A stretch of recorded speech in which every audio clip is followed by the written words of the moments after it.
mga kapasos ko, dahil tayo ay good vibes lang para bongga. Andito tayo ngayon sa site and aakyat tayo sa second floor. So, tara! So, yan, aakyat na tayo ng second floor. Tapos na tayo mag-tour ng ground floor. Oh my gosh. So, nakikita nyo, medyo madumi pa yung pader kasi nga masilya pa lang to, hindi siya yung totally may kulay pa. Ayan. Ganyan yung second floor. Pader pa, gawa ng mga tao nag-akyat ng buhangin and maulan. So, ito, sa pagpasok nyo ng second floor, makikita nyo agad ito yung CR ng second floor. Ito ay CR ng panlalaki. Yan. Hindi pa rin siya tapos. Kulang po sa masilya. Hindi pa nalalagyan kasi nga inuuna yung third floor. And marami pang gagawin dito sa nakikita nyo. Ayan. And yung sa electrical, hindi pa masyadong okay. Pero naikabit na yung lahat ng wire. And yung hindi na lang naikakabit dito is yung takip niya. So, punta naman tayo dito sa kabila. Tara! So, ito naman yung kabila. May pinto na siya pero wala pa siyang door lock. Door knob. Kasi hindi ko pa siya binalagyan. Ito, tapos na to. Kasi nung ginawa to, una itong nagawa kaysa doon sa kabila. Parehas lang yung size ng sukat ng CR. Nakikita nyo. Yan. Meron siyang pader nito. Para pag may na-CR, hindi kita yung umiihi.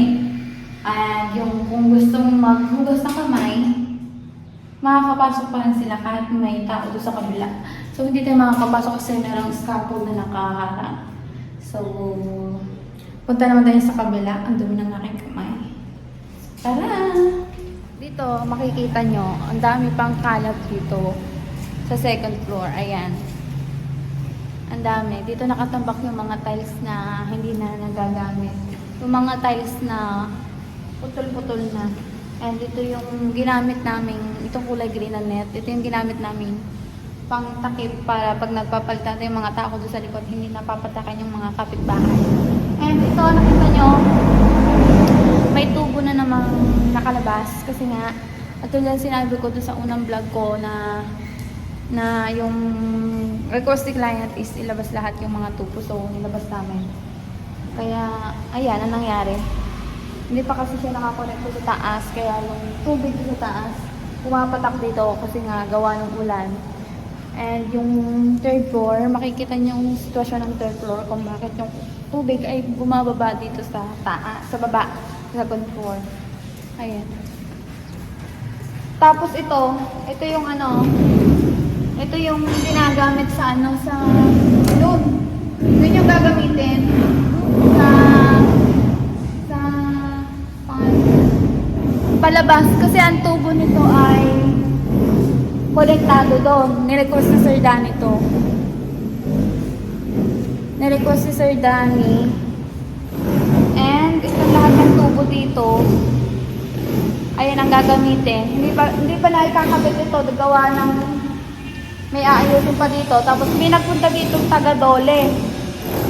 Ewan ko lang, hindi pa nakakausap si Sir Danny. Tapos ito yung ano.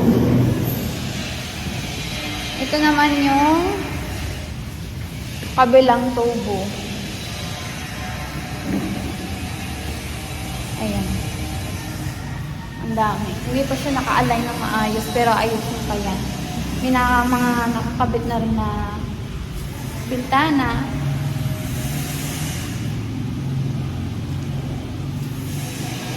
May mga nakakabit na bintana. Owning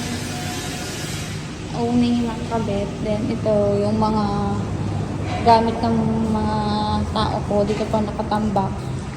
And compressor nga pala ang ginagamit nila pag sila nagkukulay yan. Then ito medyo maputik kasi gawa ng third floor ay hindi pa siya nabubungan. Kaya yung tubig sa third floor ay nalalagyan ng tubig dito sa baba. And yan yung mga tubo na hindi pa naikakabit, na dapat pa yung naikabit. Ayan. And may butas siya kasi yung tubo na dapat dito yung nakakabit, kaya sa nakikita nyo ay ayan ay ilalagay dun sa labas. Ayan, yan yung bintana, nakakabit na sila. Fire exit. Fire exit. Ito ang fire exit. Third floor hanggang dun, baba, ground floor. And then ang mga kapitbahay. Nakabit pa yung mga scaffold. Medyo maingay kasi may nagdidikdik sa third floor.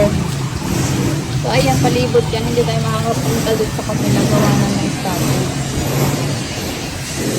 Kung nakikita nyo, maraming poste.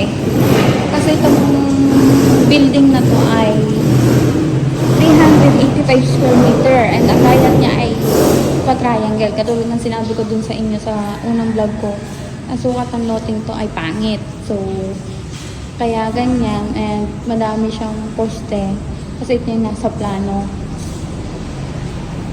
Itong mga naiiwan na yan ay para sa FDAS.